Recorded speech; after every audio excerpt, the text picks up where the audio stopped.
Bonjour à tous. Le thème d'aujourd'hui porte sur les forces intermoléculaires, cas de liaison hydrogène. L'objectif, c'est de produire une baladodiffusion qui décrit l'impact des forces intermoléculaires dues au pont H en y intégrant les caractéristiques physico-chimiques. Qu'est-ce qu'une liaison hydrogène? La liaison hydrogène est un type d'interaction dipôle-dipôle entre un atome d'hydrogène participant déjà à une liaison covalente polaire, azote-hydrogène, oxygène-hydrogène ou fluor-hydrogène, et un atome d'oxygène, d'azote ou de fluor très électronégatif portant des doublets libres et appartenant à une autre molécule.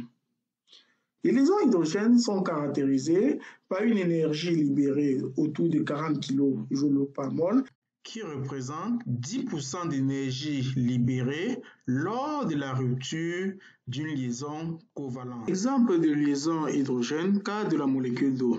La molécule d'eau est constituée de deux atomes d'hydrogène et d'un atome d'oxygène. Entre l'atome d'oxygène et l'atome d'hydrogène se forme une liaison dite covalente étudiée antérieurement. Pour le cas d'espèce, il est question d'étudier une liaison existante entre un atome d'oxygène et un atome d'hydrogène appartenant à deux molécules distinctes. Il faut noter que les molécules d'eau sont liées entre elles par des interactions de type électrostatique très particulières. Si nous voulons généraliser le cas, nous prenons deux atomes A et B appartenant à deux molécules distinctes, fortement électronégatifs. Alors, la molécule dans la molécule AH, alors l'atome A est électronégatif et l'atome H est électropositif. Alors, la différence de polarité au sein de la molécule AH permet à l'atome d'hydrogène de former avec l'atome B une liaison dite liaison hydrogène.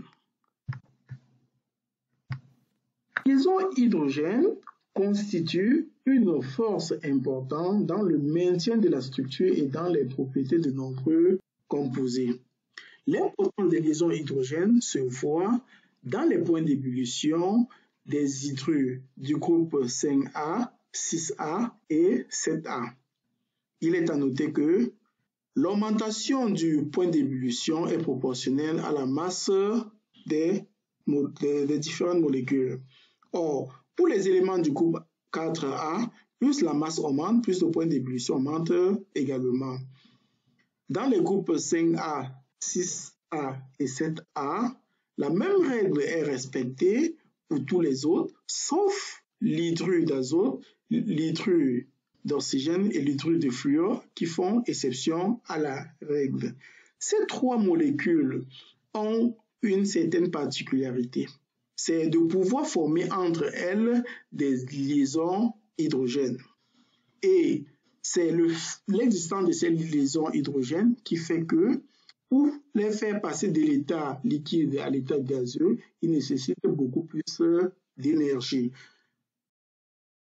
La spécificité de la molécule d'eau est due au fait que l'atome d'oxygène de la molécule d'eau fortement électronégatif possède deux doublets non liants. Ces deux doublets non liants ont la possibilité d'établir avec deux atomes d'hydrogène provenant d'une autre molécule d'eau des liaisons hydrogènes. C'est cette interaction qui justifie le fait que pour faire passer l'eau de l'état liquide à l'état gazeux, il nécessite beaucoup plus d'énergie. En guise de conclusion, le schéma du concept de la notion étudiée, bien vouloir vous servir de cette structure pour produire votre part de baladodiffusion sur d'autres concepts. Je vous remercie.